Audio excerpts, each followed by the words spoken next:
So imagine you're just standing in a room. Okay. And to you, this room is like a dining table. It's a place to gather, to consume, to sustain yourself. Right. But to the person standing right next to you, this exact same room is a laboratory. Oh, wow. Yeah, they're looking for variables to test and data to extract. Yeah. And to someone else just a few feet away, it's an art gallery. Interesting. And to a fourth person, it is literally a place of worship. You're all occupying the exact same physical space, looking at the exact same walls, but you're experiencing entirely different realities. That is a fascinating way to frame it. Thanks. Well, today we are unpacking two really profound philosophical essays from our source stack. One is titled, "There is No Civilization Without Ideas," and the other is called "The Smile of the Heart." And these were rich texts. I mean, there is a lot to dig into here. Absolutely. The ultimate mission for this deep dive is to basically hand you, the listener, a mental and spiritual user manual.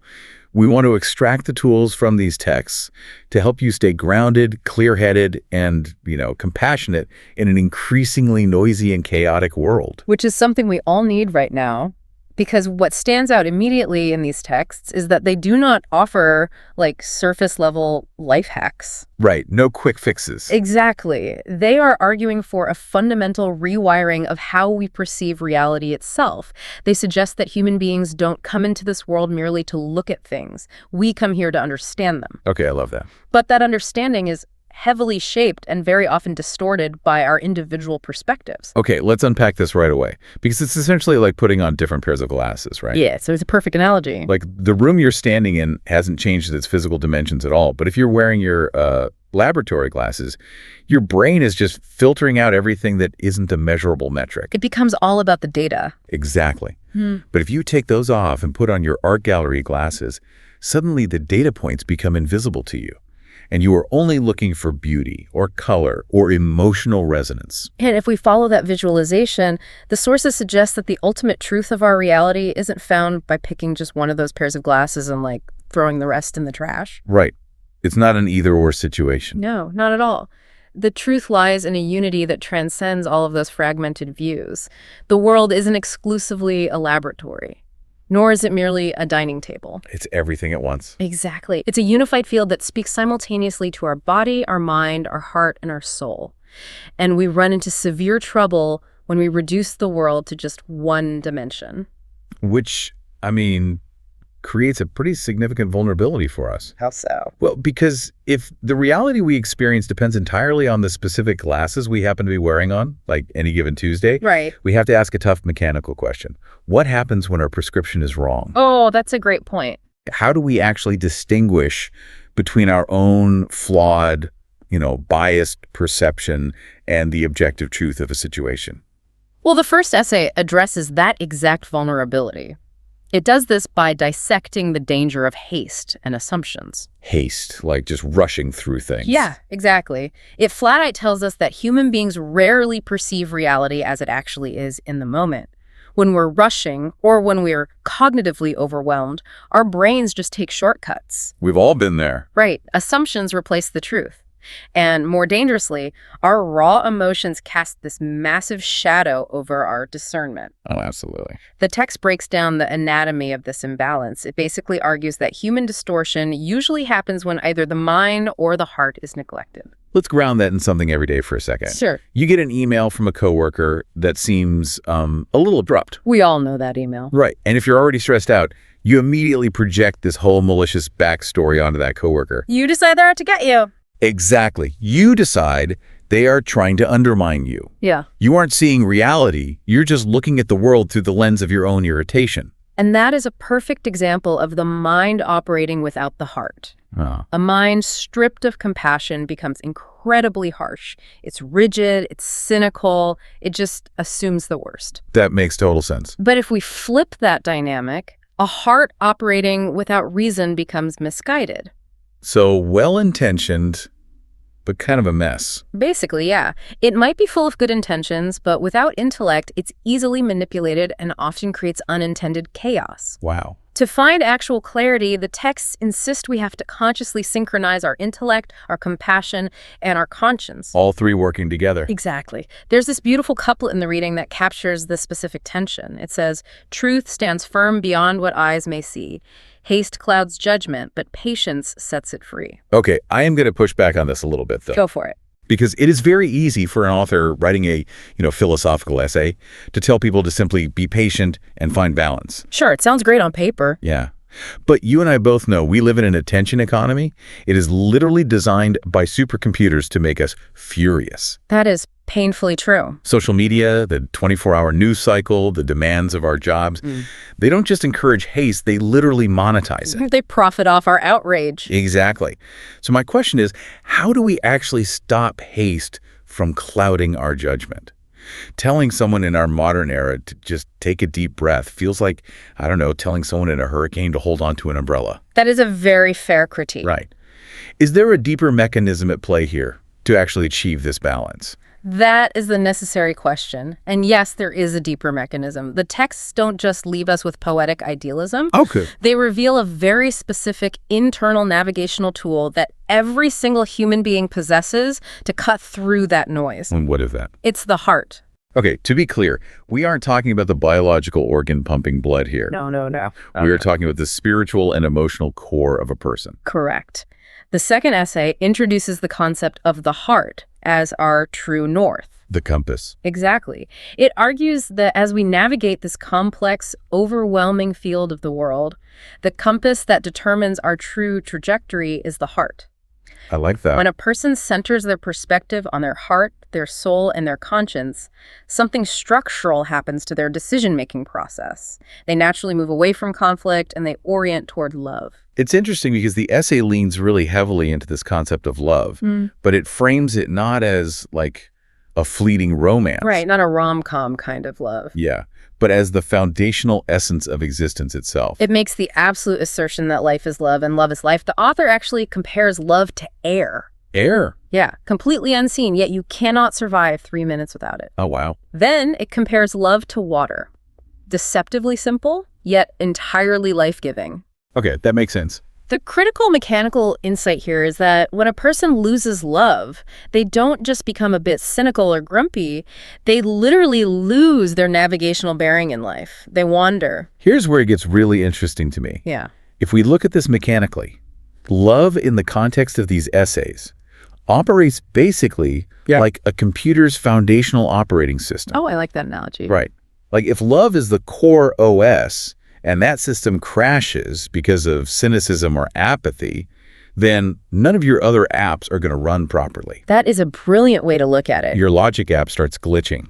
Your reason app just freezes up. Yeah. Even your justice app starts outputting corrupted files. You need the base operating system of love to keep the intellect and the conscience functioning at all. And if love is the operating system, then anger and haste are essentially malware. Oh, man. Yes. Malware. The texts warn that when we are overwhelmed, that malware runs in the background, quietly corrupting our discernment. Just draining the battery. Exactly. The author actually brings in the perspective of the poet Yunus Emre here. Oh, what did he say? He famously said that we do not come to this world to destroy, but to build hearts. True construction in human society isn't made of stone, concrete, or steel. It's made of heart. It's made of hearts. But to install and run that operating system requires a massive, often very uncomfortable amount of humility. Humility is tough. It is. The text explicitly states that without humility and surrender, one cannot gain depth. You know, there is a line in the text about surrender that actually stopped me in my tracks. Which one? It says, some paths are not walked, they are granted. That's a powerful phrase. It really is. But what is the actual mechanism of a path being granted? Like, how does that work practically? It's the realization that you cannot force every outcome in life with just your intellect or your sheer willpower. Okay. Sometimes grinding away at a problem only deepens your blind spots. The mechanism of a path being granted is about clearing out the ego. Right, getting out of your own way. Precisely.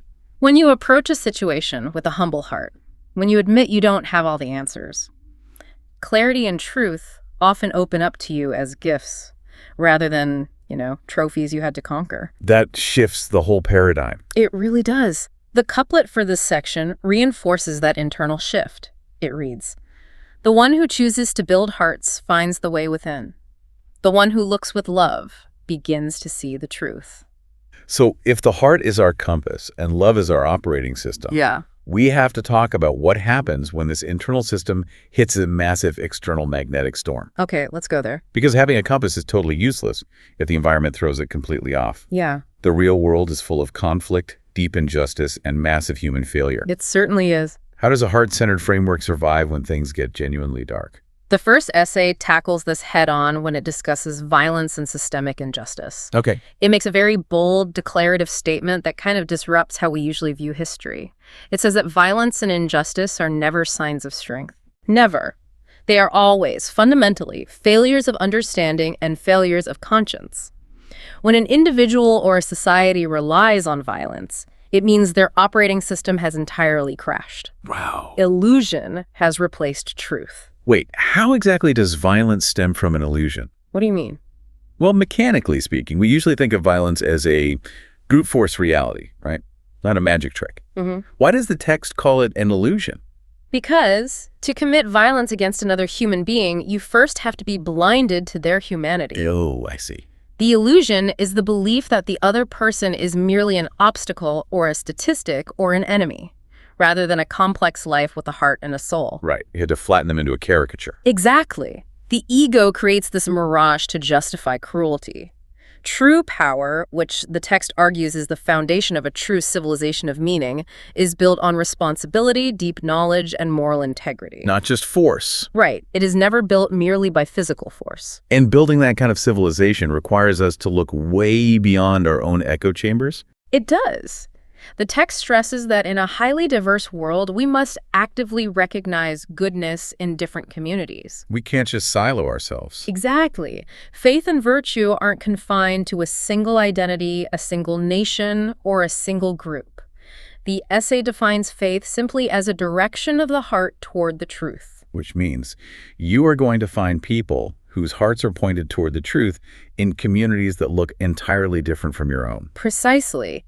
And when societies face deep trials, the text emphasizes a tremendously difficult requirement. What's that? We must uphold justice, but we must do it without falling into hatred. Man, that is hard. It is the hardest thing. We have to seek accountability without letting the malware of vengeance corrupt our own operating system. The couplet for this is incredibly striking. It says, "To uphold justice without hatred of the soul, this is the path that keeps the human whole." It's beautiful. It is, but let's test that theory against daily life. What does this actually mean for us today? Say you're navigating a deeply toxic workplace, or you're sitting at a divided family dinner table where someone is saying something objectively harmful. Right, real world scenarios. Yeah. Modern society almost exclusively uses anger as the primary fuel for justice.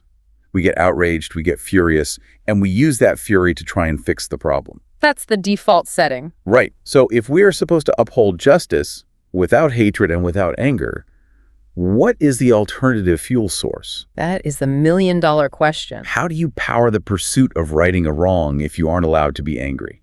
That is the crux of the entire philosophical challenge here, and the essays provide a profound answer to that exact dilemma. Let's hear it. The alternative to fueling justice with immediate burning anger is to fuel it with the long-term reality of consequences. Yes. You have to zoom out. You have to put down the magnifying glass of your immediate outrage and look through the telescope of the eternal. Okay, I like that visual. The text argues that even the smallest action matters immensely.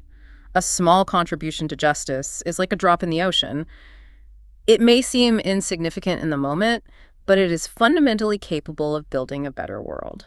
There's a quote from the text that perfectly captures that expansive view. Yeah. It says, "See the good wherever it may arise. Truth is not owned, it lives in open skies." And looking up at those open skies means bringing in the concept of ultimate accountability. Right. The first essay reminds us that this world, with all its immediate frustrations, toxic workplaces, and systemic injustices, is inherently a place of preparation. It's temporary. It's temporary. We have to look past the illusions of the moment and realize that every single action and every single hidden intention carries an inescapable consequence. That's heavy. It is. There is a chilling but incredibly grounding mandate in the text regarding this accountability. Oh, I know the one. Yeah.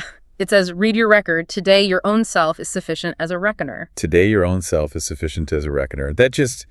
It completely strips away any societal buffer. It really does. It means you can't hide behind a good PR team or clever excuses or the defense that everyone else was acting that way. Nope.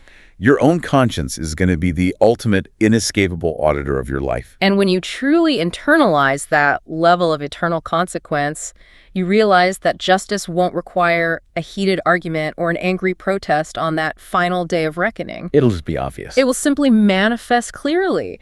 The weight of that profound responsibility becomes your fuel. You do the right thing, not because you are angry at the perpetrator, but because you are fiercely protective of your own spiritual record. Wow. And, it seems like this eternal lens also gives us a mechanical framework for hope. How so? Because if everything is temporary, then our darkest, most infuriating moments are temporary too. Oh, absolutely. The second essay uses a stunning nature metaphor to illustrate how this reboot happens. The spring metaphor, right? Yes. It talks about the transition from the bitter cold of March to the bloom of April. Time flows, the seasons change.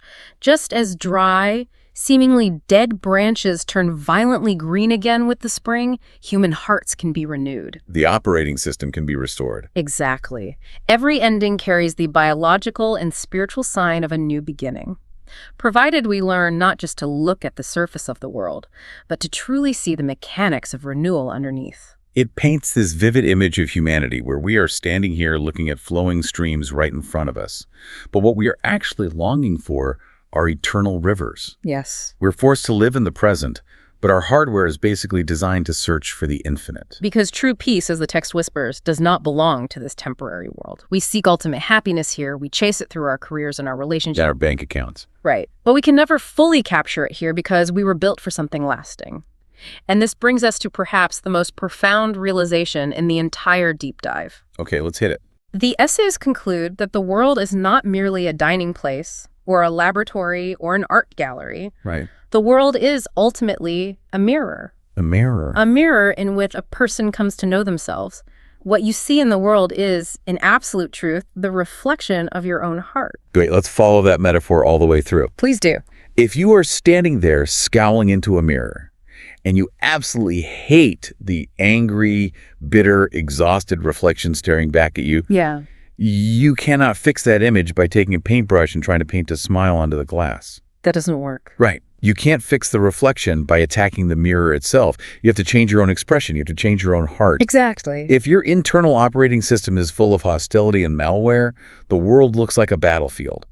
But if your heart is functioning on love, the world becomes a place of connection, even amidst all the chaos. The final couplet ties this entire philosophical journey together beautifully. It says, while walking the temporary path, seek the eternal. Keep your heart pure, and the world becomes a paradise for you. That is amazing. It all comes back to maintaining that inner compass. You might not be able to control the magnetic storms of the world around you, but you have complete autonomous control over the operating system you choose to run. So what does this all mean for you listening right now? The core value of everything we've unpacked today is about actively upgrading your inner compass. Absolutely. We've explored how, to see reality clearly, you cannot rely on the haste or assumptions that modern life demands. You have to mechanically balance your intellect with your compassion. Right. We've seen that true resilience in a difficult world isn't about living in denial of the darkness, but about maintaining the hope of a spring renewal. Yes. And most importantly, we've learned that you do not build a lasting civilization with stone, or with the illusion of violence, or with brute power. You build it with ultimate responsibility and with refined hearts. Could not have said it better. As you go about the rest of your day, transitioning from the laboratory of your work to the dining table of your home, we want to leave you with a final, lingering thought to explore on your own. Something to sit with. Exactly. It builds right on that final metaphor we discussed. If the world is truly just a mirror reflecting our own internal state, and our daily lives are constantly filled with the noise, the chaos, and the loud reflections of everyone else around us, what would it take for you to sit in complete silence today, just long enough to finally see your own unfiltered reflection for the very first time?